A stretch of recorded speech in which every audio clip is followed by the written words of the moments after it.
So the Kirk Cousins plan, is that why Myles Garrett demanded a trade, Daniel? So I don't know, but my phone blew up when that got sent. So your phone blows up when Myles Garrett says he wants out of Cleveland. Your thoughts on that before I let you go, or what?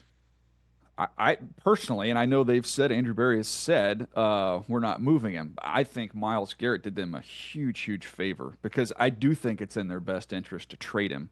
But if he doesn't demand a trade and you trade him, you're going to have a big section of your fan base. And having worked there, I know how this is.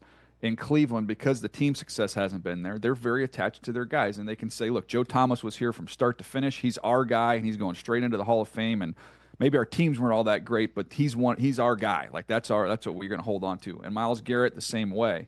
So if he would have just traded him without Myles Garrett requesting a trade, there's a bunch of people that'd be like, how do you trade a first ballot Hall of Famer?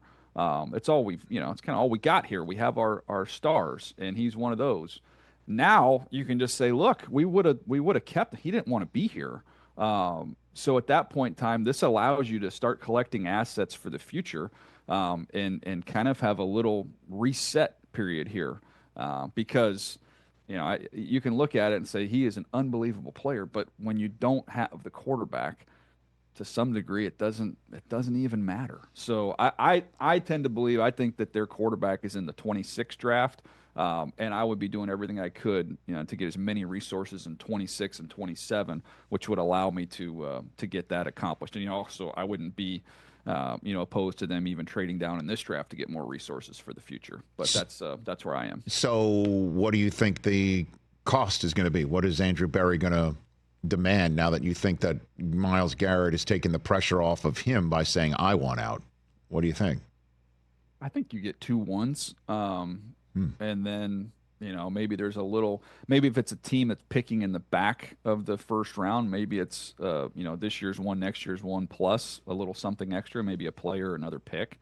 I don't think you can get 3 1s, but I think you can get 2. And if you're picking at the bottom, which if he wants to go to a winner, I would imagine, they would do their best to try and accommodate him from that standpoint. So there will be a lot of teams picking at the back of the draft, be interested in that one. Washington? I mean, that's the one that just keeps leaping at me because he checks a box of that they're on the rise. It checks a box for the Browns that they get him out of conference.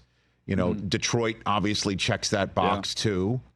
So those are a couple that just leap to mind on that front. NFC side, I mean, 100% I would make a case. Rams? Do you think the Rams could? I mean, they don't really need him. It's crazy to say it, but their young D-line is so good. I mean, they're so cheap. That was the first thing I thought of. As soon as I saw that he was like, well, Les probably already texted him because he's so aggressive. But I'm looking at their team, and, I mean, he's got one of the best defensive lines in the NFL right now, and they're young and cheap. So, I don't know that that's the right one for them. But Detroit, 100%. I mean, that is, you put him on the opposite side of Hutchinson, and that'll solve a lot of your problems. Catch the Rich Eisen Show every single day on the Roku channel, 12 to 3 Eastern, for free.